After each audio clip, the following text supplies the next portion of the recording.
सत्य को खोजने वाले आप सभी साधकों को हमारा प्रणाम। मैंने कल आपसे चक्रों के बारे में संक्षिप्त में बताया था। ये सारा ज्ञान मूल का है। जो कुछ हम साइंस से ज्ञान प्राप्त करते हैं वो जैसे पेड़ का बाहरी ज्ञान होता है उस प्रकार है, और ये ज्ञान उस पेड़ के मूल का है। विदेशों में जो कुछ भी खोजबीन हुई है वो सब बाहर बाह्य में हुई, और वो इस प्रकार बढ़ गई कि आज वहाँ पर यह आशंका हो रही है कि ये पूरा सिविलाइजेशन कहीं खत्म न हो जाए। कारण उन्होंने अपने स्रोत को नहीं ढूंढा, अपने मूल को नहीं ढूंढा। ये मूल हमारे भारतवर्ष में है। इस मूल को अनादिकाल से अनेक दृष्टा, अनेक संत, अनेक सद्गुरु और अवतरणों ने वर्णित किया हुआ है, और हर एक धर्म में इसके बारे में चर्चा हुई है कि हमें विनाशी चीजों को छोड़ करके अविनाशी ऐसे अनंत को ढूंढना चाहिए। ये हमारे भारतीयता का मुख्य मूल मंत्र है कि जो कुछ भी संसार में अविनाशी चीजें हैं वो लगती हैं, प्रतीत होती हैं, लेकिन वो है विनाशी, और अविनाशी अभी तक ज्ञात नहीं तो उसकी खोज करनी चाहिए। चक्रों के बारे में मैंने आपको कल बताया। आज मैंने कहा था 3 नाड़ी और आत्मा के बारे में मैं कोशिश करूंगी कि इस लेक्चर में बता दूं। लेकिन ये सब कुछ बतलाने से ही आपकी कुंडलिनी का जागरण होगा, इसकी कोई हामी नहीं। इसलिए मैं जो भी बोल रही हूँ उसको सुनने मात्र का आप कष्ट करें। उससे अपने को न्याय, अपना न्याय या अपने को भला बुरा कहने की बात नहीं। सिर्फ आप सुनिए और उसके बाद देखा जाएगा कि आपकी कुंडलिनी जागृत होती कि नहीं। तो हमेशा मैं देखती हूँ कि जब भी कभी मेरा लेक्चर चाहे हिंदुस्तान में हो या बाहर हो, लोग पता नहीं क्यों इस न्यून भावना से बैठते हैं कि पता नहीं हमारी कुंडलिनी जागृत होगी कि नहीं, हमने तो ये गलती की, हमने तो वो गलती की। इसे शुरू ही से मुझे आज कहना है कि ये भावना को निकाल करके ही आप मेरा भाषण सुने। तो कल मैंने आपको ऊपर के चक्रों के बारे में बताया, और आज मैं सोच रही हूँ कि आपको मैं 3 नाड़ियों के बारे में बताऊं जो हमारे अंदर कार्यान्वित है। जब चेतना हमारे अंदर प्रवेश करती है तो त्रिकोणाकार अस्थि, त्रिकोणाकार या कहें कि प्रिज्म के जैसे मनुष्य का मस्तिष्क है, ब्रेन है। उस वक्त उसमें 3 आकार आते हैं।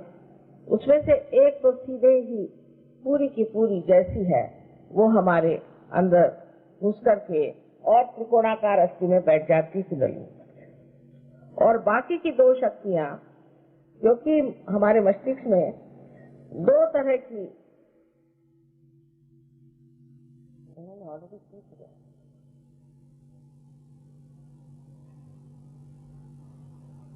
इसलिए हम फोटो को मना करते हैं, माफ करिए, क्योंकि हमारे फोटो लोग खींच करके और बहुत महंगे बेचते हैं। तो मैं ये नहीं चाहती कि मेरे फोटो लोग उस पर कुछ बिजनेस करें, क्योंकि इसका कोई बिजनेस तो हो नहीं सकता। इसलिए मैं मना करती हूँ कि कोई मेरा ऐसा फोटो न ले जो लोग इसका व्यवसाय करते हैं फोटो का। तो इसमें से ये जानना चाहिए कि हमारे मस्तिष्क में जो 2 तरह के सेल्स होते हैं उसके कारण हमारे अंदर घुसने वाली जो चेतना है उसमें रिफ्रैक्शन आ जाता है और जो इधर से आती है वो इधर आ जाती है और इधर से आती है वो इधर आ जाती है। माने जो लेफ्ट से आती है वो राइट की तरफ आ जाती है और जो राइट से आती है वो लेफ्ट की तरफ जाती है और जहाँ ये दोनों मिल जाते हैं वहीं पर आपका आज्ञा चक्र बना हुआ। अब ये जब हमारे शरीर के अंदर घुसती है तो उसका बहुत सा भाग, क्योंकि इस तरह आई हुई, उसका बहुत सा भाग तो अंदर चला जाता है और उससे कहीं अधिक भाग बाहर की तरफ आ जाता है इस चेतना का। और इस वजह से मनुष्य जब किसी चीज को देखता है तो उस पे वो रिएक्ट करता है, उसके ऊपर उसको विचार आते हैं। कोई भी चीज को देखते साथ उसे विचार आएगा और वो विचार उसके अंदर घुसते हैं और उस विचारों से ही आप जैसे देख रहे हैं कि हमारे अंदर ईगो और मन ऐसी दो भावना। जब हम संस्कारों से बहुत ज्यादा प्लावित हो जाते हैं या हमारे अंदर बहुत सारे संस्कार भरे जाते हैं तो हमारे अंदर लेफ्ट साइड का मन, जिसे कि सुपर ईगो कहते हैं, बनता है। और जब हम बहुत ज्यादा ये विचार करते हैं कि फ्यूचर में क्या करना है, आगे क्या करना है, मैंने ये किया, मैंने वो किया, इस तरह की अहंकार की जो भावना है वो आपके अंदर दूसरी साइड में आ जाती है। किंतु इसकी नाड़ियां बिल्कुल उल्टी दिशा में। इसीलिए जब मनुष्य को पैरालिसिस होता है तो आपने देखा होगा कि अगर उसके सर में क्लॉट कर लेफ्ट में आया हो तो उसका पैरालिसिस राइट में होता है। अब ये जो तीन नाड़ियां हैं, पहली नाड़ी, दूसरी और तीसरी, इसमें से जो पहली नाड़ी है उसे अनेक नाम से संबोधित किया जाता है। इसे कोई कोई चंद्र नाड़ी भी कहते हैं, पर सहयोग में हम इसे ईड़ा नाड़ी कहते हैं। और राइट साइड में जो नाड़ी है उसे हम पिंगला नाड़ी कहते हैं। उसको बहुत से लोग सूर्य नाड़ी भी कहते हैं। और वास्तविक इन दोनों पर चंद्र और सूर्य का ही प्रभाव है। अब जब लेफ्ट साइड की जो नाड़ी है ये सूक्ष्म रूप से स्थित है, किंतु इससे हमारे अंदर जो left side sympathetic nervous system है उसकी चालना होती है। और राइट साइड में जो नाड़ी है जिसे कि हम पिंगला कहते हैं, इससे राइट सिंपैथेटिक नर्वस सिस्टम चलती है। लेकिन ये स्वयं नाड़ियां अत्यंत सूक्ष्म तरह से कार्यान्वित रहती है। ये दोनों ही हमारे अंदर कार्यान्वित रहती है। जैसे कि जब हम कोई इच्छा करें तो लेफ्ट की नाड़ी चलती है और जब हम उसमें कार्य करते हैं उस इच्छा पर तो राइट की चलती है। इस प्रकार हमारे अंदर ये दो नाड़ियां, पर इसके अलावा तीसरी नाड़ी हमारे अंदर है जिसे सुषुम्ना ऐसे कहते हैं। कबीरदास ने कहा, ईड़ा पिंगला सुख मन नाड़ी रे। और जिस तरह से अथॉरिटी के साथ उन्होंने कहा, इतने अधिकार वाणी से सारी बात कही है। वो बहुत पहुंचे हुए पुरुष थे तो उन्होंने इतने अधिकार वाणी से कहा कि 5-25 पकड़ बुलाऊं, एक डोर उड़ाऊंगा। ये जो सारी बातें हैं कभी आप पढ़िए तो समझ में नहीं आएंगी जब तक आप सहयोग नहीं जानेंगे। सहयोग से ही आप जान सकते हैं कि कबीर ने ये सब बातें क्यों कही। औरों की भी बातें, जैसे ज्ञानेश्वर जी पे इन्होंने पूछा था कि आप बात करिए, तो ज्ञानेश्वर जी ने अपने ज्ञानेश्वरी में 6ठे अध्याय में कुंडलिनी का पूर्ण वर्णन किया। ये एक जैसे कोई सांप का बच्चा हो, इस तरह जैसे कोई सांप नहीं होता, मतलब हर एक शक्ति जो है इसी तरह से सांप के जैसे चलती, तो वो जिस तरह से अपने को लपेट कर बैठ जाती है, ऐसी ये जगदम्बा कुंडलिनी हमारे अंदर बैठी हुई है। पर उसके बाद लोगों को इसका ज्ञान नहीं था कि कुंडलिनी क्या चीज है, तो उन्होंने कहा कि ये 6ठा अध्याय हमारे लिए निषिद्ध है, तो कोई पढ़ता ही नहीं था, कोई जानता ही नहीं था कि क्या चीज है। इसी प्रकार अनेक साधु संतों ने इसके बारे में बताया हुआ कि हमारे अंदर दो नाड़ियां तो ईड़ा और पिंगला है और बीच की जो है सुषुम्ना नाड़ी है। ये सुषुम्ना नाड़ी जो है ये हमारे अंदर पैरासिम्पैथेटिक नर्वस सिस्टम को चलाती है। जैसे मैंने कल बताया था आपसे कि जिस वक्त आप दौड़ते हैं तो आप अपने हृदय की गति बढ़ा सकते हैं, आप कर सकते हैं। लेकिन जब आप बैठ जाते हैं तो हृदय की गति जो बिल्कुल नॉर्मल स्थिति में आती है वो पैरासिम्पैथेटिक नर्वस सिस्टम से आती है। अब इस पैरासिम्पैथेटिक नर्वस सिस्टम का जो आवरण है, इस तरह से मैंने कल आपको दिखाया था लेफ्ट और राइट से, तो ये एक दोनों का मिलाप होने से ही जो बीच में चक्र बनते हैं उसके अंदर पैरासिम्पैथेटिक नर्वस सिस्टम है। तो चक्र जो है ये ऊर्जा के केंद्र है, शक्ति के केंद्र है, पर हर एक शक्ति के केंद्र का अलग अलग तरीका है, अलग अलग काम है और वो अलग अलग तरह से कार्यान्वित होते भी हैं। अब ये जो दो शक्तियां हमारे अंदर है, ईड़ा और पिंगला, इनको भी समझने की जरूरत है। ईड़ा नाड़ी से हम इच्छा करते हैं और जो हमारी इच्छाएं हैं जो पूर्ति नहीं हुई, जिसको हमने कार्यान्वित नहीं की, या हमारे अंदर जो संस्कार आते हैं, या हमारा जो कुछ भूतकाल है, या जैसे आज सवेरे का भूतकाल हुआ, ये क्षण है, इससे पहले का भूतकाल हो गया, इसके बाद हमारे जन्म से जो भूतकाल हो गया, इसके बाद हमारे पूर्व जन्म से जितना भूतकाल हो गया, फिर इस संसार में जो कुछ मरा हुआ है, जो भूतकाल में है, वो सारा की सारा इस ईड़ा नाड़ी के उस तरफ में, लेफ्ट साइड। मनुष्य में सारा ही विश्व समाया हुआ, सारा ही विश्व उसके अंदर समाया हुआ। और जो राइट साइड की जो पिंगला नाड़ी है, जिससे हम कार्य करते हैं, जिससे हम कह सकते हैं कि हमारे शारीरिक कार्य और मानसिक तो ठीक नहीं, बौद्धिक कार्य करते हैं, वो सब राइट साइड से। और ये जो राइट साइड की पिंगला नाड़ी है, ये हमारे अंदर अहंकार जरूर दे देती है। लेफ्ट साइड से हमारे अंदर मन की, यानी एक जिसे सुपर ईगो कहते हैं, वो चीज आ जाती है, और राइट साइड से हमारे अंदर अहंकार की चीज आ जाती है। कोई सी भी एक नाड़ी ज्यादा चलने से मनुष्य में संतुलन टूट जाता है। अगर आपकी लेफ्ट साइड बहुत चलती होगी तो आप बहुत निंदे आदमी होंगे, आप बहुत डरपोक होंगे और आप सबसे डरेंगे। लेकिन अगर आपकी राइट साइड चलती होगी तो आप बहुत ज्यादा दूसरों पे आतताई होंगे, एग्रेसिव होंगे, आप पे अहंकार आ जाएगा। जब लेफ्ट साइड चलती है तो मनुष्य धीरे धीरे खिसकते, जैसे कोई आदमी बहुत रोता है, और बहुत सी औरतों में आदत होती रोने की कि मेरी माँ बड़ी अच्छी थी, बाप अच्छे थे, ये है वो है, रात दिन कोई चीज लेकर रोते रहते हैं। ऐसे लोग सब लेफ्ट साइड में खिसकते चले जाते हैं। जब वो लेफ्ट साइड में खिसकते चले जाते हैं तो उनके अंदर बहुत सी विकृति आ जाती है, जिसे हम मानसिक विकृति कहते हैं। जैसे बहुत से लोग पागल हो जाते हैं किसी शौक से, एक आध शौक लगा, एकदम से आघात आया, घबरा गए तो लेफ्ट साइड से चले गए। पागलपन, डिप्रेशन और स्किज़ोफ्रेनिया, इस तरह के जो रोग हैं वो सारे आपके लेफ्ट साइड हैं।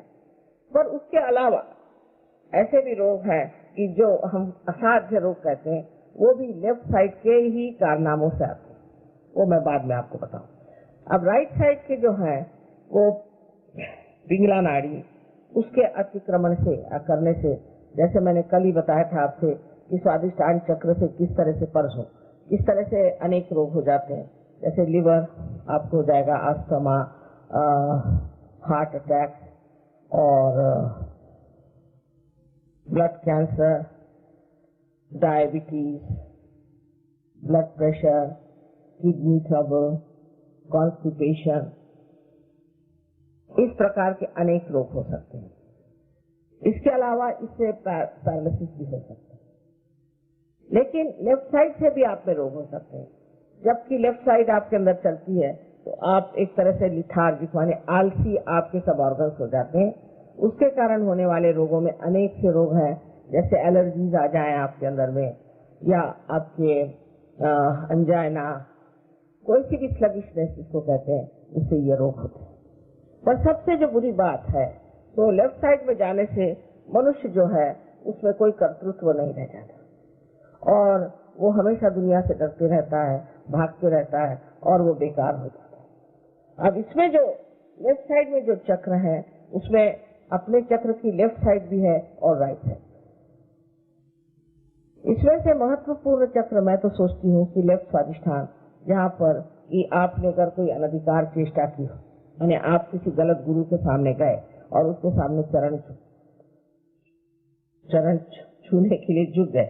आजकल उनको कहते हैं ना चरण छू महाराज, वैसे चरण छू महाराज गए आप, उनने चरण छू, उनके चरण छू, उसके चरण छू, वो सारे जाकर के आपके लेफ्ट स्वादिष्ठान में बैठे जाते हैं कि आपको वो ट्रांस में डाल देगा, मिसमराइज कर देगा, कोई ऐसी बातें पढ़ा देगा इससे तो कोई हर्ज नहीं कि आपके पैसे भी लूट ले, लेकिन उसके अलावा वो आपको पगला देगा। थोड़ी देर में आप देखिएगा कि रास्ते पे आप भीख मांगते थे। ये लेफ्ट स्वादिष्टान की बीमारी जो है ये बहुत लोगों को होती है, विशेषकर अपने भारतवर्ष में, जहाँ की ये गुरु लोग इस कदर निकल आए हैं कि समझ में नहीं आता कि एक को पकड़ो तो दूसरा निकलता है, दूसरों को पकड़ो तो तीसरा निकलता है। बेअंदाज ये गुरु लोग आ गए हैं। उसकी वजह ये कि हम इतने अज्ञानी हैं, हमारे अंदर ज्ञान नहीं है कि हम जाने। अभी आपने गुरु का वर्णन सुना कि गुरु क्या है, मोक्ष मूलम, जो आपको मोक्ष देता है वही गुरु है। उसके वर्णन के अनुसार कितने लोग गुरु बनेंगे सो बताइए, कितने लोग, और वो चैतन्यमय होना चाहिए। उसकी जितना भी वर्णन है वो जब तक नहीं हो तो क्या जरूरत है कि आप हर एक आदमी के सामने हाथ जोड़े। अगर किसी ने आपको नाम दिया, उसके लिए आपने रुपया पैसा भी दिया, सब व्यवस्थित हो गया, लेकिन जा करके उसकी तकलीफ बैठ गई आपके लेफ्ट स्वादिष्टान। लेफ्ट स्वादिष्टान जब आता है तो बच्चे नहीं हो सकते औरतों को, पहली चीज बच्चे नहीं हो सकते। लेफ्ट स्वादिष्टान में जब कोई ऐसी तकलीफ हो जाए तो बच्चे हो ही नहीं सकते। और ऐसी औरतें हर समय रोती रहेंगी, परेशान रहेंगी, बाधित रहेंगी, कभी कभी बहुत बिगड़ भी जाएंगी, उनको समझ भी नहीं आ जाता। अब अपने देश में और एक, पता नहीं महाराष्ट्र में ज्यादा, यहाँ कम होगी, कि औरतों के अंदर देवी आती। अब देवी आई तो हूँ करती है वो लोग।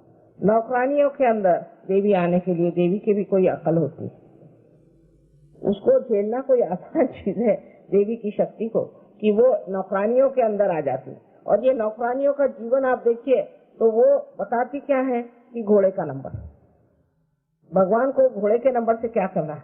पर हमारी अकल इतनी खराब है कि कर कोई आदमी बताए कि भाई तुम्हारा रुपया कहाँ गड़ा पड़ा है, तुम्हारे ये कहाँ है, तो हम लोग उसको सोचते हैं कि वाह वाह वाह कितना बड़ा आदमी, कितना महान आत्मा है, उसने हमें रुपए की बात बताई। जिनको रुपए में, डायमंड्स में, इसमें उसमें इंटरेस्ट है, या उससे आपको चाहते हैं कि आपको इम्प्रेस करे, ऐसे गुरु हो ही नहीं सकते।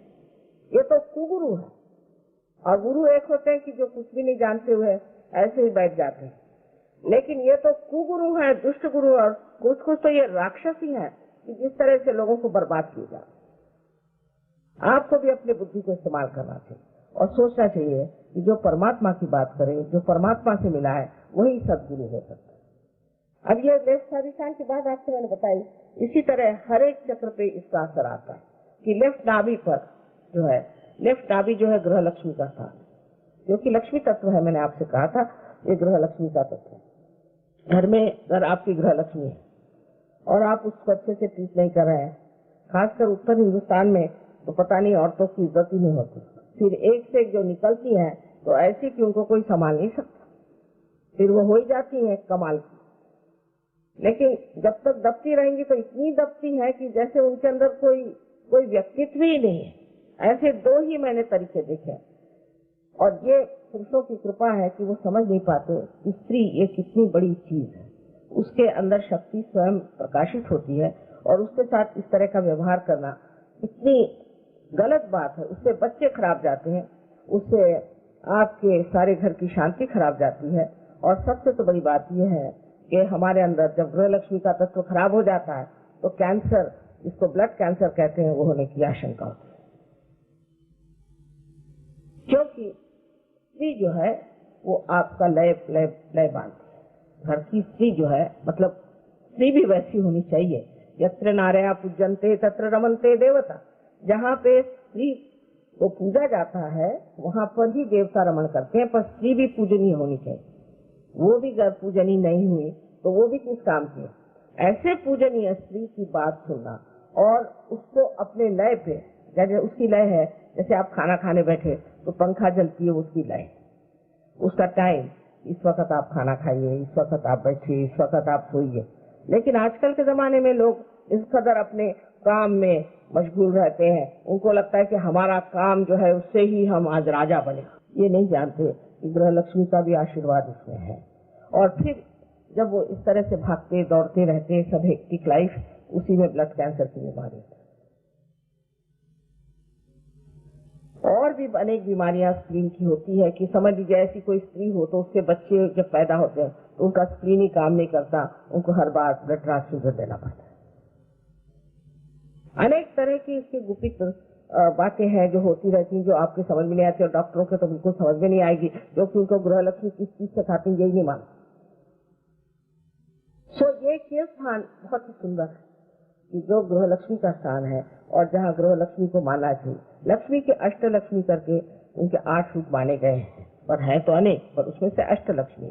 अष्ट लक्ष्मी से जो गृह लक्ष्मी का एक अंग है, राज लक्ष्मी है, ऐसी अनेक लक्ष्मी है, लेकिन जो विशेष करके जो एक बहुत महत्वपूर्ण चीज एक घर, खानदान, फैमिली के लिए होती है वो गृह लक्ष्मी। और आज भी मैं यही कहूंगी कि हिंदुस्तान की औरतों की कमाल है, उनकी मर्यादाओं की कमाल है कि उन्होंने हमारे समाज को व्यवस्थित रखा है।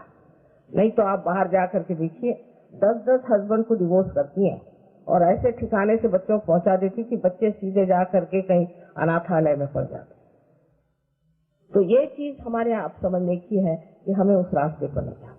हमें अपने घर, हमारी फैमिली, इनको ठीक से रखना है और अपने गृह लक्ष्मी को व्यवस्थित रख के और उसका भी मान होना चाहिए। अब ये चीज दिखने में ऐसी लगती कि माता जी क्या कह रहे हैं, पर यही एक बड़ा स्त्री धर्म जो है ये बहुत जरूरी चीज है। इसीलिए हमारे यहाँ धर्मों में एक पति धर्म, पत्नी धर्म बहुत बड़ी चीज मानी जाती है। सहयोग में जो लोग संन्यास लेते हैं उनको हम पार नहीं कर सकते। सन्यासियों के लिए कोई सहयोग में जगह नहीं। आपको विवाहित होना चाहिए और अगर अविवाहित हो तो ये कहना पड़ता है कि मैं विवाहित हो जाऊंगा। यहाँ पर ऐसे लोगों के लिए स्थान नहीं है कि जो अपने ऊपर काशाय वस्त्र पहन करके दुनिया भर में कहते फिरे कि मैंने सन्यास ले लिया, ये है वो है, और अपने शरीर को तकलीफ देते हैं। उसके बाद में जो ऊपर का चक्र आप देख रहे हैं लेफ्ट साइड में, वो है हार्ट का चक्र। ये लेफ्ट साइड का चक्र जो है ये आपकी जो हार्ट है उसी को समान, हार्ट के ऑर्गन को देखता है। अब लेफ्ट हार्ट मनुष्य में कब होता है? जब वो अपने काम में बड़ा मशगूल है, बहुत कार्य करता है, इतना ज्यादा कि बिल्कुल वो सोचता है कि इसके सिवा कोई नहीं, मैं तो कर्म कर रहा हूँ, मैं तो एक से एक बातें कहते हैं अपने बारे में, बैगान जान दीजिए।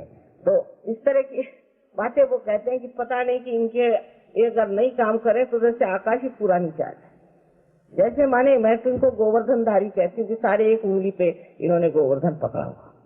ऐसे लोगों को परमात्मा के लिए चाहिए, मन में विचार भी नहीं आता कि परमात्मा को याद करें। फिर कभी कभी जब बहुत ज्यादा काम होता है तो उसके साथ में कुछ तो भी और चाहिए रिलैक्सेशन, तो फिर शराब पीते हैं, फिर और भी धंधे हैं और भी बहुत सारे काम उसके साथ बराबर चलते रहते हैं। तो उस वक्त वो कहते हैं कि साहब अब हम क्या करें, हम बहुत काम से थक जाते हैं तो हमें धंधे करने पड़ते। परमात्मा के लिए उनको टाइम नहीं, ये सब धंधे करने के लिए उनको टाइम है, पार्टियों में जाने का टाइम है, शराब पीने का टाइम है और हर प्रकार की गंदगी उठाने के लिए उनके पास टाइम है। अब जब इस तरह के मनुष्य हो जाता है तो परमात्मा को भूल ही जाता है और अपने हृदय में आत्मा का रूप, हृदय में आत्मा है, और जब तक हम अपने हृदय के आत्मा की ओर नजर भी न करें तो वो गायब हो जाता है और तभी आपको हार्ट अटैक आ जाता है। तो जिस आदमी को, अतिकर्मी को हार्ट अटैक आता है उसको सिंपैथी की जरूरत नहीं, उसको डांट की जरूरत है।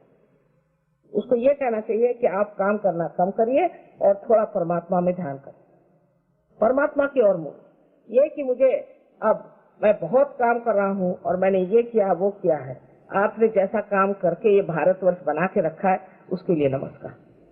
ये क्या सुंदर भारतवर्ष बनाया हुआ आपने। मैं 18 साल लंदन में रही हूँ, 16 साल में तो इसकी काया ही पालट हो गई। न जाने यहाँ कैसे कैसे लोग आ गए जो बड़ा ही काम कर रहे हैं, किसी को मिलने की उनको फुर्सत ही नहीं, और जब उनको देखी है तो घोड़े पे सवार, लेकिन ये घोड़ा है कि क्या है पता नहीं, कि हर जगह डिस्ट्रॉय ही कर रहा है, हर जगह खत्म करा जा रहा है। ऐसे लोगों से ये विनती है कि थोड़ा नीचे उतरिए, थोड़ा रुक के देखिए। जो पागल जैसे आप दौड़े जा रहे हैं ऐसे दौड़ने की कोई जरूरत नहीं। फिर दूसरी चीज, पैसों के पीछे, जो पैसों के पीछे लग गए तो किसी तरह से पैसे खर्चते हैं, किसी तरह से पैसे लेने, किसी तरह से ये करना, ऐसे लोगों को बहुत जल्दी हाथ अटैक आता है, क्योंकि पैसे से कहीं अधिक परमात्मा है। फिर दूसरी चीज सत्ता, सत्ता चाहिए, ये सत्ता चाहिए, वो सत्ता, इसकी टांग खींच, उसकी टांग खींच, उसके गर्दन उड़ा, उसको बुरा कर, उसके बाद इसी में लगे। ये सत्ता के पीछे भागने वाले लोग भी शिकार हो जाते हैं और उनको भी हार्ट अटैक आता है। मैं तो देखती हूँ कि जितने भी लोगों को मैं जानती हूँ जो कि बड़े बड़े अफसर थे, मेरे पति भी उनके साथ थे, अधिकतर हार्ट, क्योंकि सब सोचते थे हम बड़ा भारी कार्य करें। करिए, कार्य करने में कोई हर्ज नहीं, लेकिन थोड़ा समय अपने लिए भी रखिए और अपने हृदय में परमात्मा को बसाइए, तो बहुत जरूरी चीज है, नहीं तो हार्ट अटैक इससे आता है। अगर मैं ये इलाज आपसे बताऊं तो आप विश्वास नहीं करेंगे कि माता जी कहते हैं कि आप हृदय में अगर परमात्मा को बसा लें तो हार्ट अटैक नहीं है। इसके लिए जो मंत्र है वो ये है कि श्री माता जी मैं आत्मा, ये इसका मंत्र है। किसी को भी हार्ट ट्रबल हो, अगर वो इस मंत्र को कहे कि मैं आत्मा हूँ, पूर्ण विश्वास के साथ में 10 मिनट बैठ करके, ये नहीं कि फाइल जब लिख रहे हैं तब, वो तो खोपड़ी पे फाइल लिए लोग चलते हैं, एरोप्लेन में फाइल लिए चलते हैं, कोई जगह ही नहीं जहाँ फाइल लेने के चलते, और फाइलों से जो निकला हुआ धुआं है वही मैं देख रही हूँ सब। जिन लोगों को हार्ट की शिकायत है वो ये जान ले कि उनको इसी तरह से कहना है। हाँ, अंजाइना वगैरह जो चीजें हैं वो दूसरी तरह से आती है, जो लेफ्ट साइड से ही आती है आपको, जबकि लेफ्ट साइड से आपका विशुद्धि चक्र पकड़ता है। जिस वक्त आप हमेशा ये फील करते हैं कि मैं गिल्टी हूँ, मैंने खराबी की, मुझे नहीं करना चाहिए था, वही मैंने अंग्रेजी भाषा में कहा कि उठे बैठे सॉरी, फोन आएगा तो सॉरी, किसी से थप्पड़ लगेगी तो सॉरी, उसको मारेंगे तो सॉरी, किसी को मर्डर करेंगे तो सॉरी। इस तरह से सॉरी कहने से वो चीज जाती नहीं। मनुष्य को जो है ये सोचना चाहिए कि जो सत्य है, जो रियलिटी है, उसको हमें देखना है, उसे भागना नहीं। मनुष्य अपने अहंकार में किसी को दुख देता है और फिर कहता है सॉरी, उससे कोई फर्क नहीं पड़ने वाला। देखना चाहिए कि मैंने ऐसी बात कही क्यों, और ऐसे मेरे अंदर ऐसे विचार क्यों आए, और अगले वक्त से मैं ऐसे विचार नहीं करूंगा। ये बेहतर है बनिस्बत इसके कि एक बार सॉरी करके उसमें एक छाप लगा दिया, फिर बार बार वही काम करते रहे। और जब ऐसा लोग करते हैं तब आप देखिए, आपको आश्चर्य होगा कि ये चक्र पकड़ जाता है।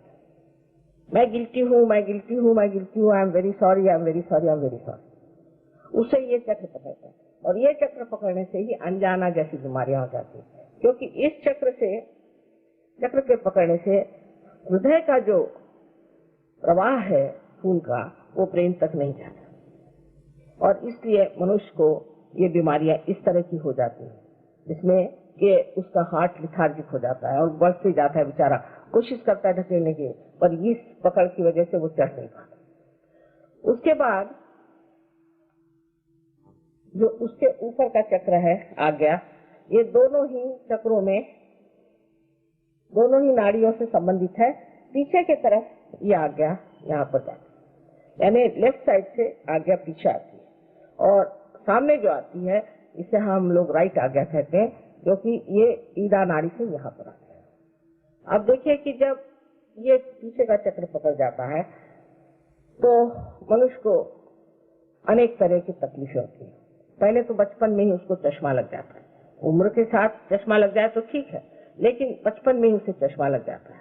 ये तो छोटी सी चीज है, और इसके अलावा अनेक बीमारियां हो जाती हैं, जैसे ट्यूमर सर ब्रेन में हो जाएगा, या उसके ब्रेन में कोई ऐसा दोष आ जाएगा कि उसका ब्रेन वर्क ही नहीं करेगा, या वो बिल्कुल निर्बुद्ध हो जाएगा, या वो रिटार्डेड हो जाएगा। उस छोटे छोटे बच्चे भी पैदा होते हैं रिटार्डेड ब्रेन होते हैं। ये सारा लेफ्ट आज्ञा से। और लेफ्ट आज्ञा की पकड़ अगर हो और लेफ्ट स्वादिष्ठान की पकड़ हो तो समझ लीजिए कि किसी गुरु के पास जाके आए। कोई न कोई अनधिकार चेष्टा करने से, किसी भी गुरु के पास जाने से ये सारा की सारा लेफ्ट साइड पकड़ जाता है, इसमें तो कोई शक ही नहीं, पर सबसे ज्यादा ये पकड़ता है। और ऐसे वक्त मनुष्य जो है एकदम उस आदमी के झांसे में आ जाता है। वो जो भी बात कहता है वाह वाह, कुछ भी वो आपको दौड़ाएगा वाह वाह वाह। आप सोच भी नहीं सकते कि ये गलत काम है, ये नहीं करना चाहिए। ये कौन होता है हमें सब कहने वाला? ये आपके दिमाग से ही बात चली जाती है, और आपके अंदर वो जिसको कहते हैं कि सूझबूझ वो रहती ही नहीं कि आप सोचे कि भाई क्यों हम इस आदमी के लिए इतनी मेहनत करें, हमारा इससे क्या भला किया है सिवाय हमारी जेबें खाली करी, और इससे हमारा कोई भला नहीं किया, हम क्यों इसके पीछे दौड़ रहे हैं। तो जब ये चक्र पकड़ जाता है तो आप जानते हैं कि लोग पागल हो जाते हैं। पागल आदमी का ये चक्र बहुत ज्यादा होता है और इसलिए आपको बहुत बच के रहना चाहिए ऐसी चीजों से जिसको कहते हैं ट्रांस, हिप्नोटिज्म। इस तरह की हिप्नोटिज्म भी कभी नहीं करना चाहिए। एक्यूपंक्चर में भी ये चक्र पकड़ता है, क्योंकि उसमें भी क्या करते हैं कि एक चक्र से दूसरे चक्र में वो एनर्जी देते हैं, तो उस तरह से ये चक्र जो है वो खाली हो जाता है।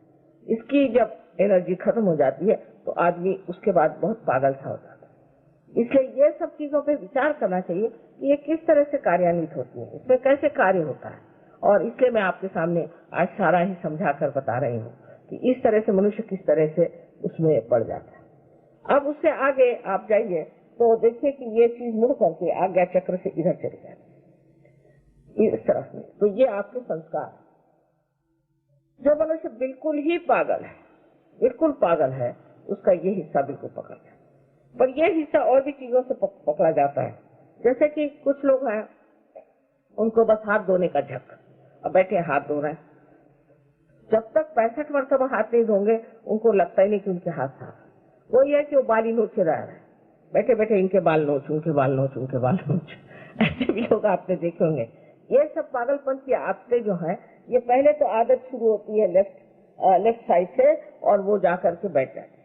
अब बहुत बार ऐसा भी होता है कि समझ लीजिए आपको एक शराब पीने की आदत, समझ आपने थोड़ा बड़ा पीना शुरू कर दिया, उसके बाद आपके अंदर कोई चीज घुस आई जो कि हमारे लेफ्ट साइड में, कोई आदमी शराब पीने वाला मर गया, उसको और शराब चाहिए, वो घुस आया समझ लीजिए आपके अंदर। तो आप इतनी शराब पीते हैं कि लोग कहते कैसे।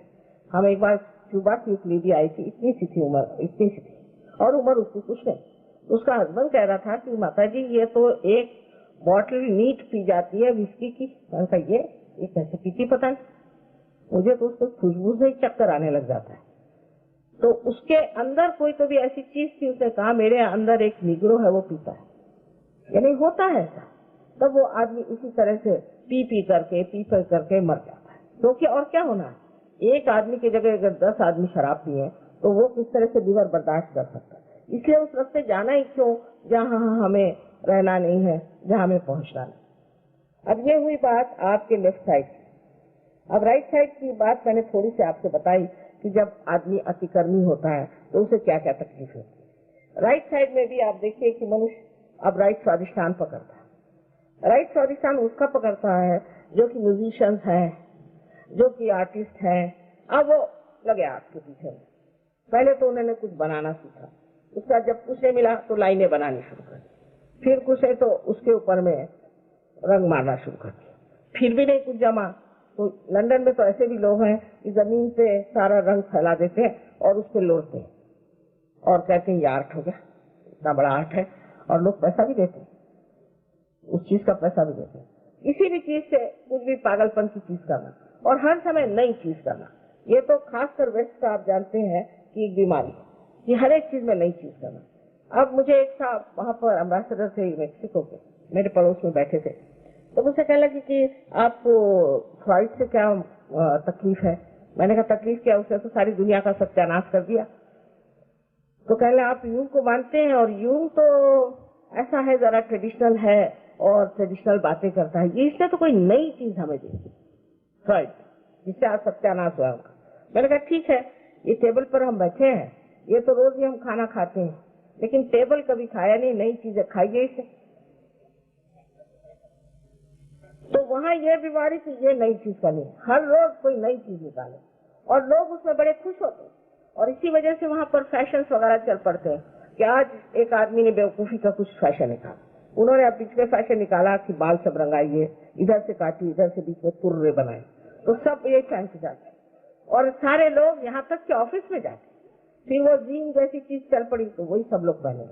अपने देश में तो हम लोग उनको कॉपी करते हैं, लेकिन वो लोग सोचते हैं इनको परमात्मा मिल जाएगा ये सब कर, वास्तव में ये वैसा सोचते हैं।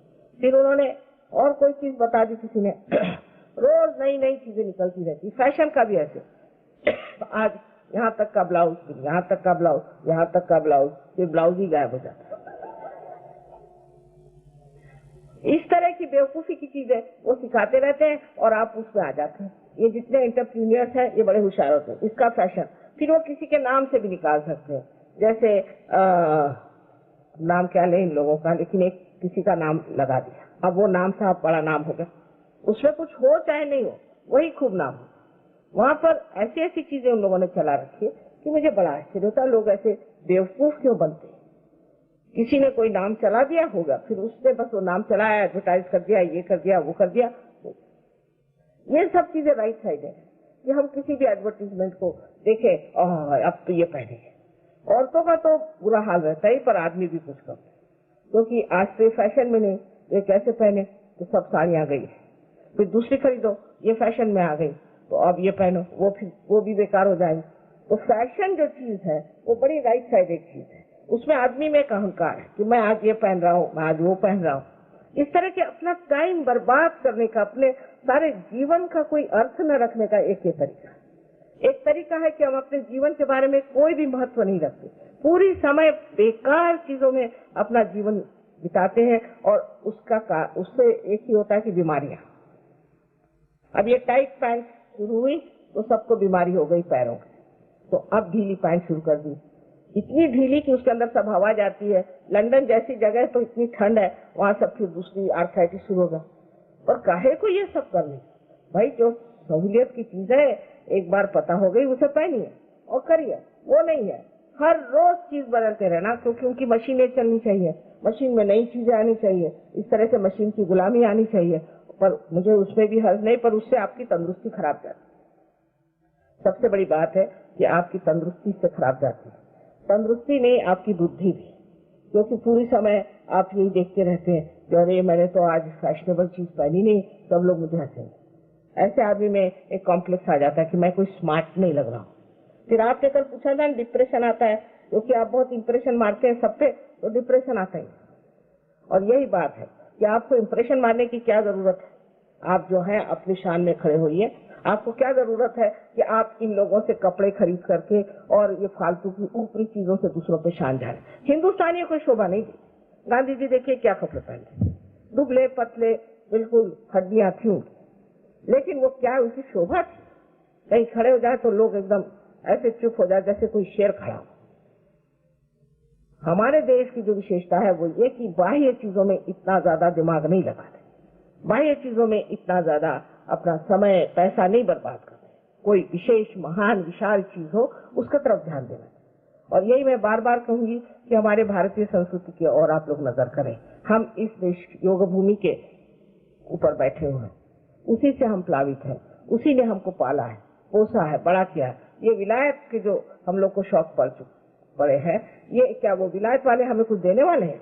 वो क्या देंगे? उनके पास है ही क्या देने के लिए। एक बार उन्होंने वहां से चावल भेजा, उसमें ऐसी चीज भेज दी कि उससे वहां एक घास निकल आया महाराष्ट्र में, उसका नाम उन्होंने कांग्रेस ग्रास रख दिया। वो सबको खाता चला, बड़ी मुश्किल से उसको ठीक किया। तो फिर दूसरी चीज गेहूं भेजा, उसमें ऐसी अजीब से बीजे भेजे कि वो बबूल, ऐसी बबूल निकली कि उस बबूल का कांटा बच्चे को लग जाए तो बच्चा ही मर जाए।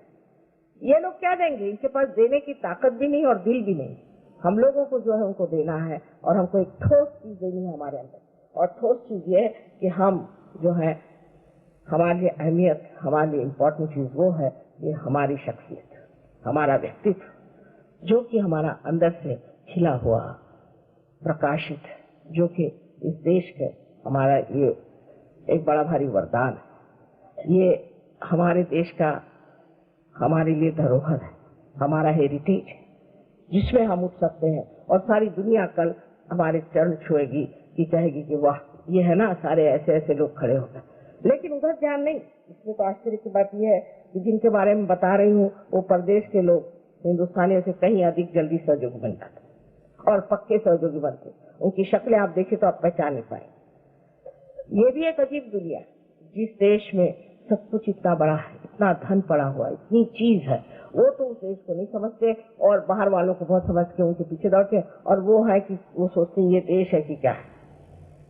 इस पर आपके लिए यही कहना है कि बाह्य चीजों में ज्यादा लपेटना, बाह्य चीजों की ओर ध्यान देना, और जो अंतरतम की चीजें उधर ध्यान न देने से ही राइट साइड बहुत चलती है और उससे दुनिया भर की बीमारियां होती है। अब आज्ञा चक्र पे आता है। आज्ञा चक्र जो सामने का होता है, ये बहुत चलने से मनुष्य विचार करता है, हर चीज का विचार। उसे लगता है कि अब उसे कोई चीज दिखाएगी, उस पर विचार करता है। ये क्या खरीदे कि वो खरीदे, कि ये ले कि वो ले, जिसको कहते हैं कि चॉइसेस, चयन, चयन बहुत आ गया। पहले हम लोगों के जमाने में 4-5 साड़ियां बहुत होती थी। हम लोग जब जवान थे तो हम लोग तो 4-5 साड़ियां पहनते थे। अब तो चयन इतना आ गया, ये है ठीक तो वो नहीं ठीक, तो वो नहीं ठीक तो ये नहीं ठीक। सबसे ज्यादा आप अमेरिका का सोच लीजिए। अमेरिका में इतना चयन होता है कि हर टाइल फर्क होनी चाहिए, हर घर।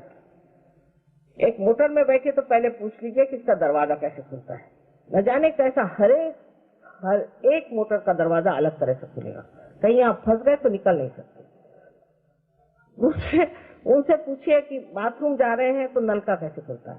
कभी कभी तो ऐसा था कि पैर रखा और ऊपर से पानी धड़ा आपके साथ। ये नॉवेल्टी है उनके साथ। हर एक चीज फर्क बनाने की क्या जरूरत है। अगर आपको वहाँ शराब पिलानी है तो कम से कम पहले 1000 रुपए के, उनके 1000 पाउंड के प्याले खरीदने पड़ते हैं। इसके लिए अलग, उसके लिए अलग, उसके लिए उसकी इतनी बड़ी डिक्शनरी है। इसमें क्या अरबी कुछ है, पीने का एक ही ग्लास होता, चाय के लिए चाहिए। हर चीज के अलग है। खाना खाने के लिए भी इसका चम्मच अलग, उसका चम्मच अलग। इस तरह से वो सबको अपनी मशीनरी के चीजों में लपेटने के लिए चल रहे हैं। मशीनरी हमारे लिए, हम मशीनरी के लिए नहीं। इसलिए बहुत ज्यादा मशीनरी के ऊपर भी दौड़ना बहुत गलत बात है। अपने हाथ की चीजें अपने देश में बढ़िया से बढ़िया बनती और इतना बढ़िया हमारे यहाँ काम होता है, उससे हमें पहनना चाहिए और उसमें खास चीज माननी चाहिए कि कितनी आराम की चीज है। अब ये है कि प्रदेश में जैसा नायलॉन बनता है वैसे हमारे यहाँ बना है। काहे के लिए चाहिए? इस नायलॉन से इतनी बीमारियां लोगों को हो गई। वही प्लास्टिक हमें बहुत पसंद है। हमारे यहाँ के पीतल के बर्तन नहीं चाहिए। पीतल के बर्तन ठीक नहीं, वही प्लास्टिक ठीक है। पीतल के बर्तन पहले उसमें कढ़ाई लगती है। अरे हम लोगों ने तो कढ़ाई लगाई और रहे, उसमें क्या खराबी है? और कितनी सुंदर चीज है। और फिर उसका अपना ही एक देना होता है। जो हाथ की बनी हुई चीज है उसमें अपना चैतन्य होता है और उस चीज में बनी हुई चीजें खाने में भी बहुत आनंद होता है। अब पता नहीं क्यों, या तो हमारे चिल्लाने सीखने से जैसा भी हो, पर अब एक नया फैशन चल पड़ा है, एथनिक स्टाइल। और उसमें जरूर चीजें कुछ औरतों के दिमाग में आ गई, आदमियों के भी आ रही है, पर अभी उनसे कोट पैंट नहीं छूटता। कोट पैंट बहुत मुश्किल से छूटेगा, क्योंकि वो सोचते हैं कि कोट पैंट नहीं पहनेंगे तो हम साहब नहीं रहेंगे, फिर तो हम हो जाएंगे खेतीहर। इसलिए वो कोट पैंट उनसे छूटना मुश्किल है। पर औरतों ने जरा सा एथनिक स्टाइल पे अब ध्यान दिया है।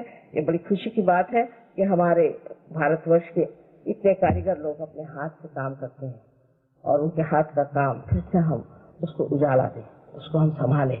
और हिंदुस्तान में और चाइना में छोड़ करके कहीं भी हाथ का काम नहीं होता। कल ये सारे देश आपके पीछे दौड़ेंगे कि हमें हाथ का काम दीजिए, हमें ये चाहिए। वहाँ तो हाथ का काम मेड बाय हैंड कह दीजिए तो वो तो ऐसा है कि जैसे हम लोग मेड इन जर्मनी समझते हैं वैसा ही समझते हैं। और उसको इतना जोर से पकड़ेंगे कि मेड बाय हैंड। आप लोगों को बताएं तो वो हंसी आएगी। एक बार हम जापान गए थे, एक साहब ने बहुत कहा हमारे घर आप आइए, हमारे घर आप। तो हम गए उनके घर पे, क्या है पता नहीं। तो एक उन्होंने मुरादाबादी सुराही निकाली, कहने this is authentic made by hand Indian. हमने कहा अच्छा भाई मान गए तुमको, मेड बाय हैंड इंडियन। और उसका इतना महत्व, वो बिल्कुल बीचों बीच रखी हुई। और हमारे यहाँ तो कहीं गए क्या मुरादाबादी ले आए, उससे तो अच्छा है स्टेनलेस स्टील का कुछ लाओ, नहीं तो प्लास्टिक उससे भी अच्छा। तो जब आदमी में गहराई आ जाती है, जब वो गहनता में उतरता है, जब किसी चीज को गहराई से सोचता है तो हर एक चीज को सोचता है ये मैं क्या कर रहा हूँ, ये मैं क्या चीज इस्तेमाल कर रहा हूँ, इसमें तो कोई चैतन्य नहीं, ये प्लास्टिक में कुछ नहीं, इसको क्यों मैं इस्तेमाल कर रहा हूँ। इससे अच्छा एक ही अच्छी चीज क्यों न रख लूं घर में, एक ही अच्छा बर्तन क्यों न रख लूं मैं घर में। क्यों मैं इस तरह से ऐसी चीजों की तरफ ध्यान दे रहा हूँ जिसमें चैतन्य नहीं, पर वो गहराई आनी चाहिए, आपके अंदर वो चैतन्य आना चाहिए। जब वो चैतन्य आ जाता है तो आदमी उस तरफ जाता है जहाँ उसे एक समाधान और एक नई सौंदर्य दृष्टि मिलती है। उस सौंदर्य दृष्टि में वो देखता है कि किस तरह की चीज सुंदर होती है, किस तरह की चीज अच्छी होती है, जिसके अंदर चैतन्य होता है, जो अधिक सबसे सुंदर चीज है। जैसे समझिए मोनालिसा का पेंटिंग है, मोनालिसा के पेंटिंग से वाइब्रेशंस आते हैं। कोई सी भी बहुत सुंदर जो चीज होती है जिसमें कोई कहना चाहिए कि जो बिल्कुल परफेक्ट, उसमें से वाइब्रेशंस आते हैं। आपको आश्चर्य होगा कि कितना संबंध है इससे, जब तक मतलब वो परमात्मा को अच्छी लगे। जो चीज परमात्मा को अच्छी लगे उससे चैतन्य आता है, और ऐसी चीजें आप इस्तेमाल करें जिसमें से चैतन्य है, तो आपको कोई परेशानी नहीं हो। लेकिन उधर ध्यान देने के लिए पहले आपको सहयोगी बनना पड़ेगा और जानना पड़ेगा सहयोग क्या है। तब आप समझ सकते हैं कि आप अब उस संवेदनशील स्थिति में पहुंच गए जहाँ पर कि आपको चैतन्य क्या है ये जाना जाएगा। अब करीबन मैंने सब चक्र बताया, एक सहस्त्रार छोड़। सहस्त्रार में आपके मैंने बताया था 1000 नाड़ियां हैं, और वो ये जो आपको बीच में जगह दिखाई देती है उसके चारों तरफ 1000 नाड़ियां हैं, और ये संवेदनशील है हमारे आनंद के लिए। जिस वक्त हम आत्मा को प्राप्त करते हैं तो हमारे अंदर जो आनंद की अनुभूति होती है वो इसी ब्रेन के उसी हिस्से में होती है जिसे हम लिम्बिक एरिया कहते हैं। और जो हमारा चित्त आलोकित हो जाता है, चित्त जो आलोकित हो जाता है वो भी इसी जगह से कार्यान्वित होता है। जैसे कि आत्मा के लिए कहा गया है कि ये चित्त और आनंद ये सभी का मेन है। लोग कहते हैं आनंद और चित्त कैसे, सच्चिदानंद, सत फिर और सत भी हो सकता है। सत्य कैसे आनंद दे सकता है और चित्त कैसे आनंद दे सकता है, और आनंद जो चीज है वो कैसे मिल सकती है। मतलब लोगों के दिमाग में इसके बारे में भ्रांति सी आ जाती है।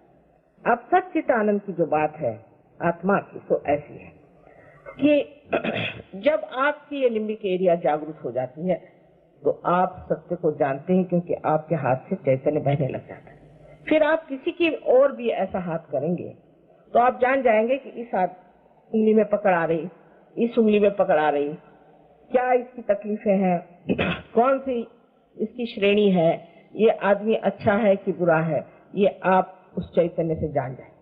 माने आप केवल सत्य को जान सकते हैं। यहाँ बैठे बैठे आप जान सकते हैं कोई भी आदमी जो बहुत दूर है कि आप उस आदमी के बारे में सब कुछ इस तरह से जानते हैं कि वो इतना दूर होते हुए उसकी कौन सी तकलीफें हैं, उनके चक्र कौन से पकड़े हुए हैं, उनको क्या परेशानी। और अगर आपको सहयोग में आप बिल्कुल पूरी तरह से प्रवीण हो जाए तो आप उसको ठीक भी कर सकते हैं और उनकी दशा भी ठीक कर सकते हैं।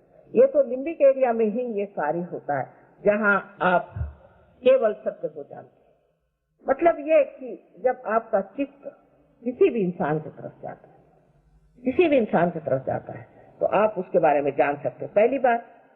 दूसरी बात, इतना ही नहीं कि आप जान सकते हैं, लेकिन दूसरी बात यह है कि अगर आपका चित्त उसकी ओर गया तो आप उसको कार्यान्वित कर सकते हैं। यानी जैसे समझ लीजिए टेलीविजन में आप किसी इंसान को देख रहे हैं तो वहां से प्रसारित हुआ वो एक चित्र हमारे सामने आया, लेकिन वो चित्र सिर्फ टेलीविजन में ही रहता है, उसमें से निकल के कुछ कार्य नहीं करता। पर ये जो चित्र है, ये जब आप इसको प्रोजेक्ट करते हैं तो वो जा करके कार्य भी करता है। जैसे आपने किसी के बारे में सोचा कि यह आदमी है, कैसा होगा क्या, फौरन आपका चित्त वहां जाकर कार्य करे, क्योंकि ये जो सारा ईथर आप जिससे रेडियो वगैरह चलाते हैं, इस ईथर की जो सूक्ष्मता है वही परम चैतन्य भी है। अरे पूर्ण परम चैतन्य नहीं, किंतु ईथर की भी सूक्ष्मता वही है। तो यहाँ से जब आप किसी के बारे में सोचेंगे, आपका चित्त जाएगा तो आप जानिए कि आपने उसे ठीक कर दिया, उसकी हालत ठीक कर दी। फिर ऐसे आदमी की नजर तक बहुत कमाल है, क्योंकि उसकी नजर में कोई, जिसे आपने उनके बारे में पूछा था ज्ञानेश्वर जी के, निरंजन पहाड़े, उन्होंने कहा आंख कैसी निरंजन, माने उसका कोई रंजन ही नहीं, देखती मात्र, देखना मात्र होता है, उसे कुछ लस्ट ग्रीड कोई चीज नहीं, देखना मात्र। निर्विचार में आप देख रहे हैं उस चीज को। जब आप निर्विचार में देख रहे हैं, समझ लीजिए ये कारपेट यहाँ बिछा बड़ा सुंदर है, अच्छा है, अगर ये मेरा कारपेट हो तो मुझे फिक्र लगेगी कि ये खराब हो जाए।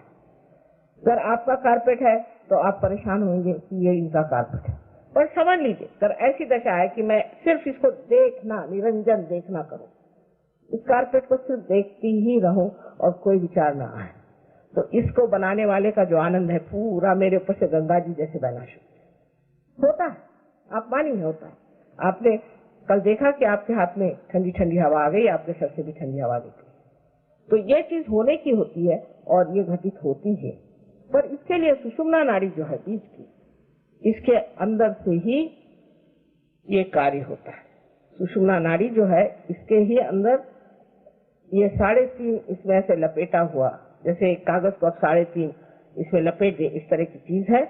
उसके बराबर बीच से जो ब्रह्म नाड़ी है उसमें से ही कुंडलिनी निकलती है, और जब वो निकलती है और इसको ब्रह्मरंध्र को छेद कर बाहर निकल आती है तो आपको आश्चर्य होगा कि उस वक्त आपके आत्मा का जो प्रकाश है आपके चित्त में आ जाता है, और इसीलिए आपके चित्त से आप बहुत चीज कार्य कर सकते हैं। अब दूसरी चीज ये है कि सत्य आप कैसे जानते हैं, क्योंकि आपका लिम्बिक एरिया जो है वही एनलाइटेंड हो जाता है और आपके हाथों में आप सत्य जान सकते हैं। और आनंद ऐसी चीज है कि उसमें सुख और दुख ऐसी दो चीज नहीं, केवल आनंद मात्र होता है। कोई भी चीज को आप देखते हैं तो जैसे कोई नाटक देख रहे हैं, नाटक का जैसा एक आनंद होता है, लेकिन किसी भी संसारिक चीज से आनंद नहीं मिलता, सिर्फ अपने आत्मा से। आत्मन ने आत्मना तुष्ट, आत्मा से ही आत्मा तुष्ट होता है। अपने आत्मा से ही जो प्रकाश आता है उसका जो आनंद है, तो जैसे कबीरदास जी ने कहा कि फिर अब मस्त हुए फिर क्या बोले। जो मस्ती आ जाती है तो क्या बोले, उस मजा में क्या बोलने का रह जाता है। और दूसरे तो कुछ समझते भी नहीं, क्या समझ आऊं, सब जगह अंधा तो अच्छा है, अपना ही मजा उठाते बचे। लेकिन अब ऐसा रहा नहीं जाता, इसलिए हम भी मेहनत कर रहे हैं कि आप भी उस मजे को उठा लीजिए जिस मजे में हम हैं। और इस पे लिखा हुआ है कि आनंदा चाहे डोही आनंदा तरंगी, यानी आनंद के डोह में, आनंद के तरंगों में डूब रहे। ये जो वर्णन किए, क्या वो लोग झूठ बोलते थे? और उसी दशा में आप अगर जा सकते हैं तो आपको जाना चाहिए और इसे प्राप्त करना चाहिए, और ये आपका अधिकार है। ये सुषुम्ना नाड़ी जो बीच की है, इसमें कभी कभी खलल पड़ जाता है, क्योंकि या तो आप लेफ्ट में ज्यादा जाते हैं, राइट में ज्यादा जाते हैं, तो इस असंतुलन से, इस इम्बैलेंस से आपकी सुषुम्ना खराब हो जाती है, और इसी के कारण कभी कभी कुंडलिनी के चढ़ने में दिक्कत होती है। पर जो वर्णन किया गया है कि कुंडलिनी के चढ़ने से ये होता है, वैसा कुछ नहीं होता है। इसको भी ठीक किया जा सकता है, आपको संतुलन में भी लाया जा सकता है, और आप इस आनंद को भी बहुत सहज में प्राप्त कर सकते हैं। पर इसमें एक बात है कि आज का सहयोग एक समष्टि का है, एक व्यक्ति का नहीं, कलेक्टिव है, एक पूर्ण विराट का है।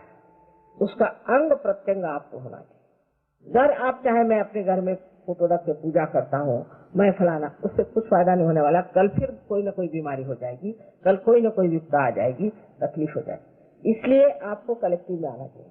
आज मुझे ऐसा लगा, मतलब विचार करने पर, कि ये जो इतने बड़े बड़े लोग बनते हैं और जो अपने को बहुत बड़ा समझते हैं, ये लोग भजन में क्यों नहीं आते? इधर उधर अरे गहरे नत्थू खैरे लोगों के पास जाते हैं, उनके चरण छूते हैं, आखिर क्या बात? आज सोचने पे एक विचार आया मुझे कि हो सकता है कि इन लोगों को सबको प्राइवेट ऑडियंस चाहिए, ये प्राइवेटली मिले। अब यहाँ तो सर्वसाधारण जनता के बीच में ऐसे बड़े बड़े लोग आए, उनके तामझाम ही खत्म हो जाए, इसीलिए शायद वो लोग नहीं आते। और ईसा मसीह ने कहा है कि ऐसे लोग परमात्मा के साम्राज्य में नहीं जाए। साफ साफ उन्होंने कहा कि एक बार एक ऊंट जो है वो सुई के छेद में से लांग जाएगा, पर ये लोग परमात्मा के साम्राज्य में नहीं आए। साफ साफ कर, क्योंकि इतना इनको नुकसान होता है, इतनी तकलीफें होती हैं, इन गुरुओं से मार खाते हैं, मुझे बार बार बुलाते हैं, हमें ठीक करिए, ये करिए, पर ये सारे साधारण समाज में साधारण इसमें नहीं आते। इनके लिए बिल्कुल पॉश होटल चाहिए कि पॉश आश्रम चाहिए, समझ में नहीं आता। ये तो परमात्मा की चीज है। राजा जनक इतने बड़े राजा थे, पर जब कभी किसी गुरु के पास जाते थे तो जमीन पर बैठकर उनसे वार्तालाप करते थे। श्री राम को आपने देखा है, श्री कृष्ण को आपने देखा, सब राजा थे, लेकिन राजा होते हुए भी उनमें कितनी नम्रता थी।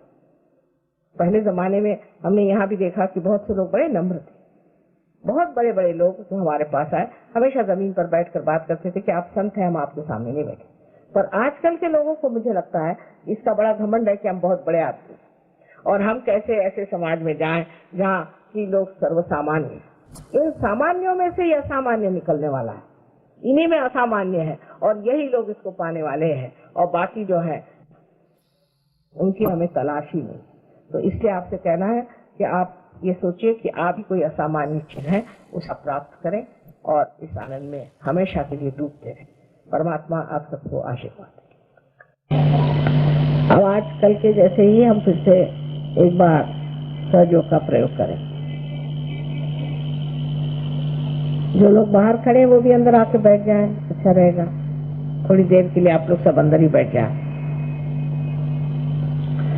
तो आज जैसे बताया कि लेफ्ट में हमारी इच्छा शक्ति, तो हम लेफ्ट हैंड, आप लोग लेफ्ट हैंड हमारे ओर करें। जो लोग कुर्सी पर बैठे वो जूते उतार करके दोनों पैर अलग करके समांतर रखे और बैठे, जिससे ये पृथ्वी तत्व जैसे कि मैं अभी वर्णन कर रही थी आपका आपके देश का, हमारा जो भारतवर्ष है, इस महान भूमि का, इसमें बड़ी शक्ति है, सारी हमारी तकलीफें खींच लेती। लेफ्ट हैंड हमारी ओर करें और राइट हैंड से हमें कार्य करने का। तो ये हृदय पे रखते हैं जहां पर कि आत्मा है। उसके बाद ये राइट हैंड हम पेट के ऊपरी हिस्से में रखते हैं जो गुरु तत्व का है, और यही राइट हैंड हम लेफ्ट साइड में ही सारा काम कर रहे हैं।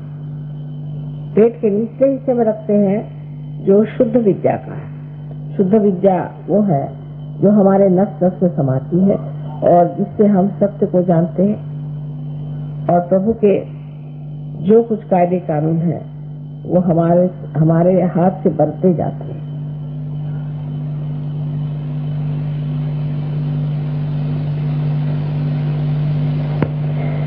अब यही राइट हैंड आप पेट के ऊपरी हिस्से में लेते हैं। ऊपरी हिस्से में लेफ्ट साइड में यही राइट हैंड रखा जाए। फिर इसको आप हृदय पे रखें। अब जो ये उंगली मेरी काट रही बहुत बुरी तरह से मुझे, इसका मतलब है कि आप लोग अपने पे दूषण लगा रहे हैं, अपने को गिल्टी समझ रहे हैं, इसलिए ये उंगली काट रही। सब मेरी उंगली काट रही। पहले तो पसीना छूटा गर्मी की वजह से आप लोगों की, और अब ये उंगली काट रही। मैंने पहले ही कहा है कि आप लोग गिल्टी नहीं, आप अपने को ऐसा नहीं सोचते। इतना ही नहीं, अपने प्रति एक प्रसन्न चित्त हुई, प्रसन्न चित्त हुई ऊपर। और राइट हैंड आप कंधा और गर्दन के बीच जो कोण है उस पर रखें, प्रसन्न चित्त होकर। आपने कोई ऐसी गलती नहीं की। अब गर्दन को राइट साइड में घुमा।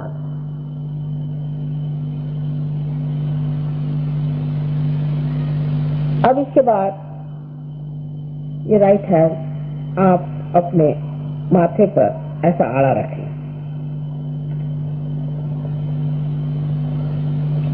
आड़ा रखें और दोनों तरफ से करें।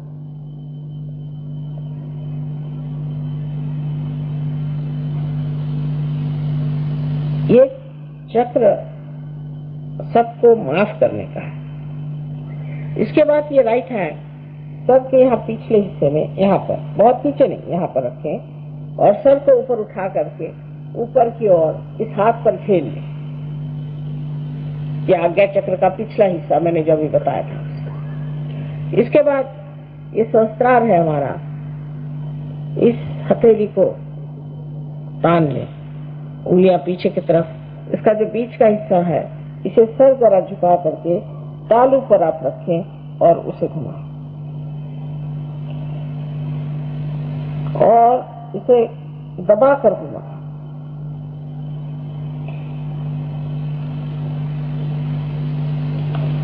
7 बार आपको घुमाना होगा अपने स्कैल्प को, अपने सर की चमड़ी को 7 बार घड़ी के कांटे जैसे आप घुमाएंगे।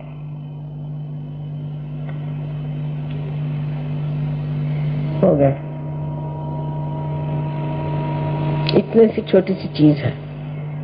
कुंडलिनी का प्रवास सिर्फ छोटे बच्चों में 1 फुट से लेकर के 4 फुट से ज्यादा नहीं है, और वो भी जेट के जैसी चढ़ती है। तो कोई ऐसा प्रश्न नहीं कि हमारे यहाँ आज सब लोग आप पार न हो जाए। अच्छा, आप पहली चीज प्रसन्न चित्त रहे, ये सबसे बड़ी बात है। अपने लिए भला बुरा आपको सोचने की जरूरत नहीं है, उसका न्याय आपकी कुंडलिनी आपकी माँ है, वो जान लेगी। आप क्यों अपना भला बुरा सोचते हैं? अब लेफ्ट हैंड हमारी ओर और राइट हैंड हम अपने हृदय पे रखें। कृपया आंख बंद कर दें और चश्मा भी उतार लें, और जब तक मैं न कहूं आप कृपया आंख न खोलें।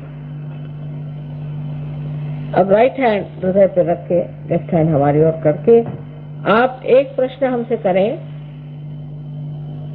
श्री माता जी क्या मैं आत्मा हूँ? श्री माता जी क्या मैं आत्मा हूँ?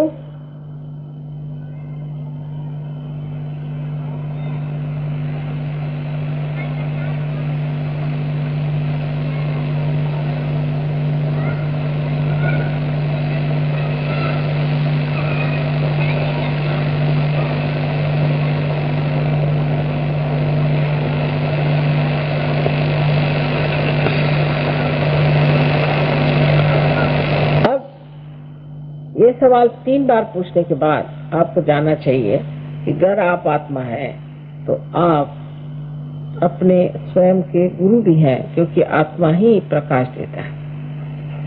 अब इस राइट हैंड को आप पेट के ऊपरी हिस्से में रखिए, लेफ्ट हैंड साइड में, जो गुरु तत्व का है, और यहाँ पर 3 बार प्रश्न करें, श्री माता जी क्या मैं स्वयं का गुरु हूँ? 3 बार प्रश्न करें। श्री माता जी क्या मैं स्वयं का गुरु हूँ? 3 बार प्रश्न करें।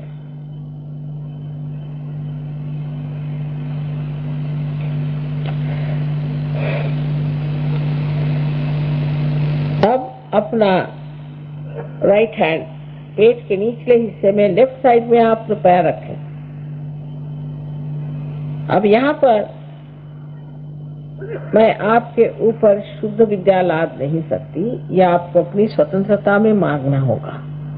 इसलिए कृपया कहिए, श्री माता जी मुझे आप शुद्ध विद्या दीजिए। 6 मर्तबा कहें, क्योंकि इस चक्र में 6 पंखुड़ियां हैं।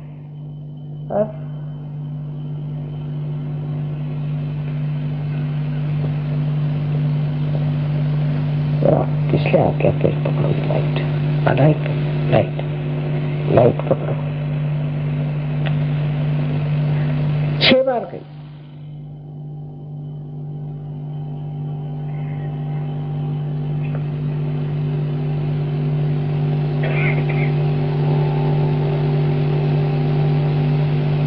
ये कहते ही साथ आपकी कुंडलिनी का चालन शुरू हो गया, उत्थापन शुरू हो गया। इसलिए इसका प्रवाह ठीक से होने के लिए ऊपर के चक्र हम ठीक करें।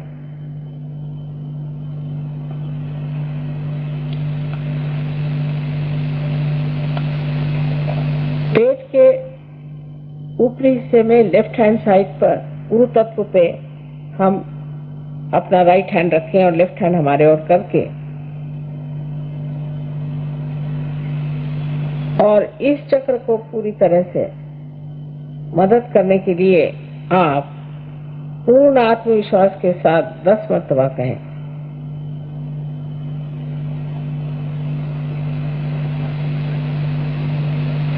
श्री माता जी मैं स्वयं का गुरु हूँ। श्री माता जी मैं अपना गुरु हूँ।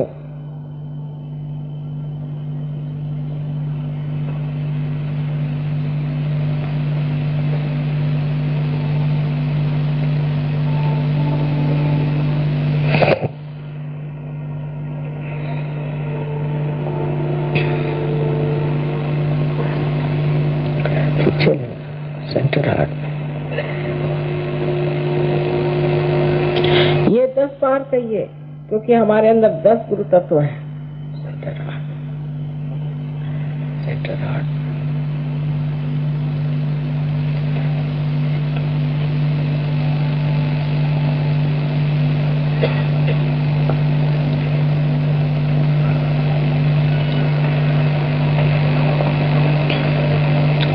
अब ये राइट हैंड अपने हृदय पे रखें और जो सबसे महत्वपूर्ण सत्य है उसे आप कहें पूर्ण आत्मविश्वास के साथ 12 मर्तबा, श्री माता जी मैं आत्मा हूँ।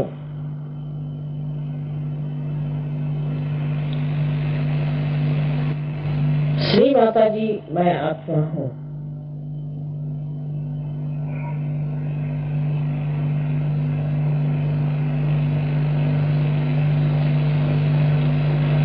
ऐसे हाथ रख लो, हाथ से सेंटर राइट हैंड रखना होगा।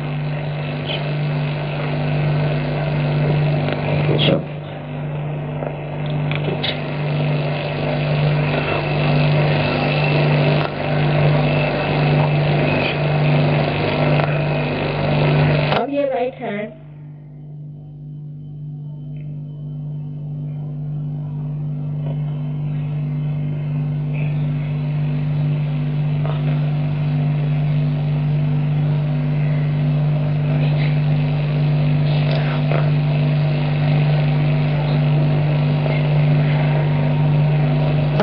राइट हैंड है, इसे आप अपना कंधा और गर्दन इसके बीच के कोण में रखें और अपनी गर्दन राइट साइड को मोड़ दें।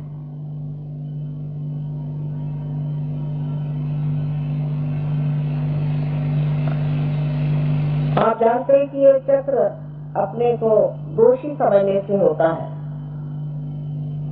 लेकिन आप जानिए कि परम चैतन्य जो है वो सागर है, प्रेम, शांति, आनंद का, और सबसे अधिक वो क्षमा का सागर है।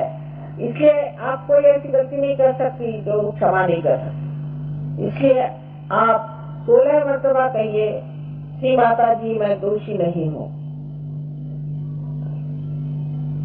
श्री माता जी मैं दोषी नहीं हूँ।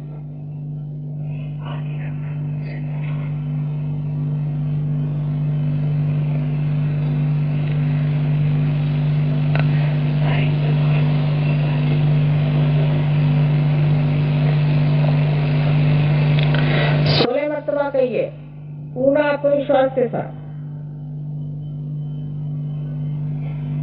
और अब अपना राइट हैंड अपने माथे पर आड़ा पकड़े, कपाल पर दोनों तरफ से दबाइए और यहाँ पर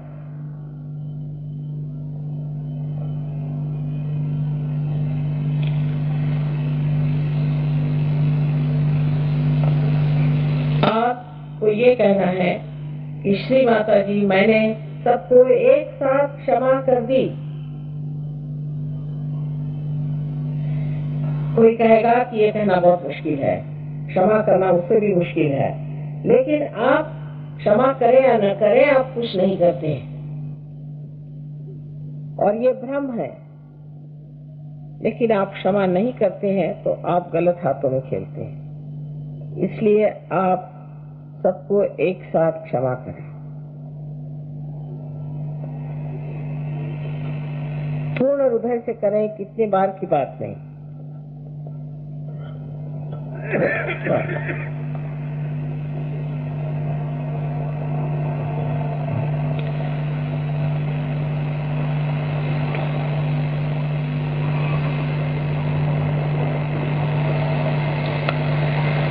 ये राइट हैंड आप सर के पीछे के हिस्से में ले जाएं और उस पे अपना सर टेक दें।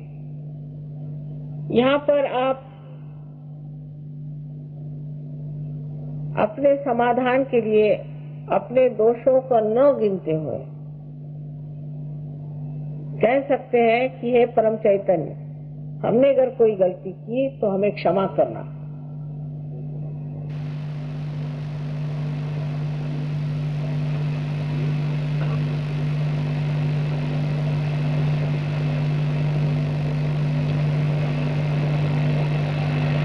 ये भी अपने पूर्ण हृदय से कहें। अब अपने हथेली को तान ले और उसका बीचला हिस्सा असर को झुका करके अपने तालू भाग पे जहाँ हड्डी नरम थी रख के जोर से दबाएं। उंगलियां पीछे की ओर खींच करके दबाव पूरा करें और धीरे धीरे घड़ी के कांटे जैसे इसे आप 7 मरतबा हुआ। धीरे धीरे। इस वक्त भी मैं आपकी स्वतंत्रता का मान करती हूँ और इसलिए आप पर आत्म साक्षात्कार लादा नहीं जा सकता। इसलिए आपको कहना होगा कि श्री माता जी, मुझे कृपया आप आत्म साक्षात्कार दीजिए। 7 मरतबा कहें और मैं इस वक्त प्रणव फूकूंगी, इससे कि कुंडलिनी बाहर आ जाएगी।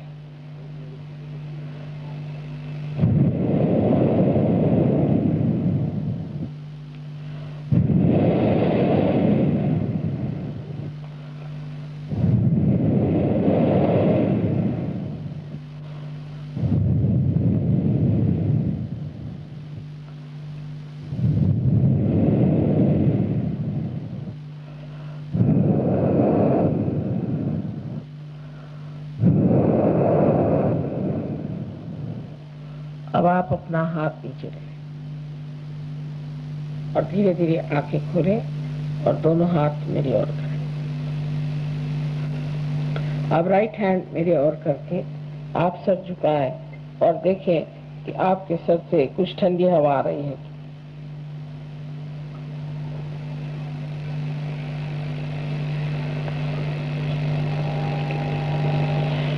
अब लेफ्ट हैंड मेरी ओर और राइट हैंड से देखें कि आपके अंदर कोई ठंडी हवा आ रही है।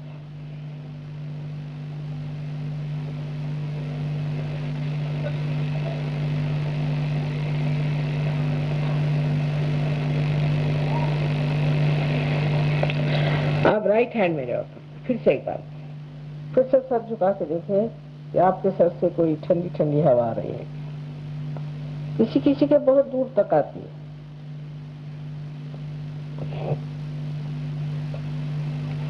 अब दोनों हाथ आकाश की ओर उठाएं और गर्दन पीछे करें और आप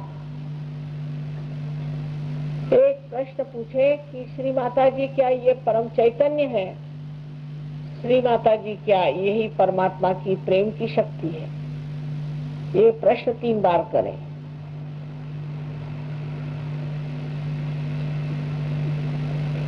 अपने हाथ फिर नीचे ले लें।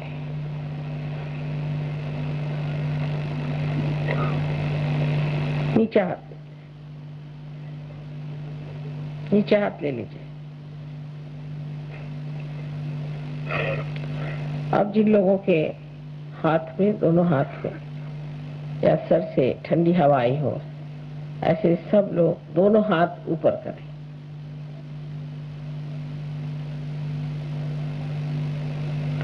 अधिकतर बाप रे सबकी सभी लोग पार हो गए।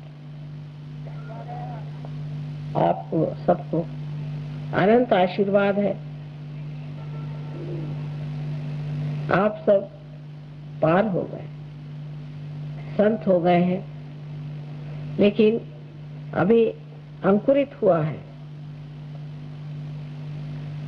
इसका वृक्ष बनाना है, इसलिए संगठित रूप से ही, कलेक्टिवली ही ये कार्य हो सकता है।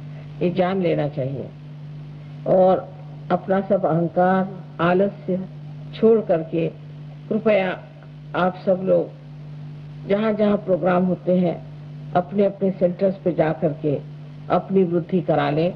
मैं अगले साल आऊंगी दिल्ली फिर से, तो आशा है कि आपके बड़े बड़े वृक्ष खड़े होंगे।